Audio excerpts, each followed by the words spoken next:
Sa patuloy na pag-unlad ng teknolohiya, naging bahagi na ng pamumuhay ng tao, lalo na ng mga kabataan, ang paggamit ng mga gadgets sa komunikasyon.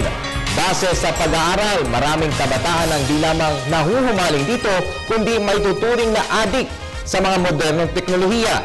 Dahil dito ang salitang techie o technology addict.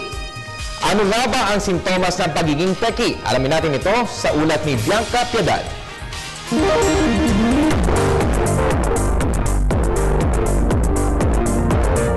Candy Crush saga, Facebook, Twitter, Instagram at kung ano-anong mobile applications at social networking sites.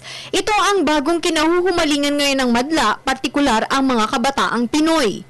Kaya naman halos lahat hindi maiwan-iwan ang kani-kanilang mga gadgets para nga naman daw laging connected. Batay sa bagong pag-aaral ng Wikia, nasa humigit kumulang kalahati ng mga kabataan ngayon o Generation Yers ang aktibo sa email, text messaging at web browsing ng halos 10 oras kada araw. Isa rin daw sa 4 na tao ang connected sa loob ng 5 minuto pagkagising pa lamang nito. Ano nga ba ang sintomas ng isang techie o technology addict? 5 senyales nito ang pagkaantala ng ginagawa para mag-reply sa text o pakiramdam na nagva-vibrate o tumutunog ang cellphone o ang phantom cellphone vibration syndrome. Fear of missing out o FOMO. Ito ang palagiang pag-browse sa iyong feed para malaman kung ano ang bago sa iyong mga kaibigan at para hindi ito ma-miss out.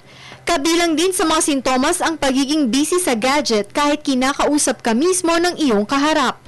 Nararanasan din ng isang techie ang pagkabalisa sakaling mawalay sa kanya ang kanyang cellphone. Ang ginagawa namin, lagi na siya naka-on ng phone, lagi na siya naka-on. Basta antay naman ka-text. Minsan nga may time na hindi siya tumutunog pero nag-text kami. Kasi nga, hindi namin mawala sa isip namin o sa gawain namin bawat araw na mag-text. Siguro po hindi ko lang nahahawakan o nagagamit ang phone ko kapag tulog. Almost, simula pag-gising ko hanggang bago matulog, hawak ko phone ko. Marahil ang pagiging dependent sa iyong smartphone ang nakakadagdag sa iyong pag-aalala.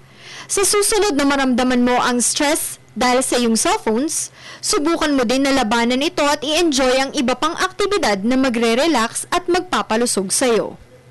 Para sa Telebisyon ng Bayan, Bianca Piedad.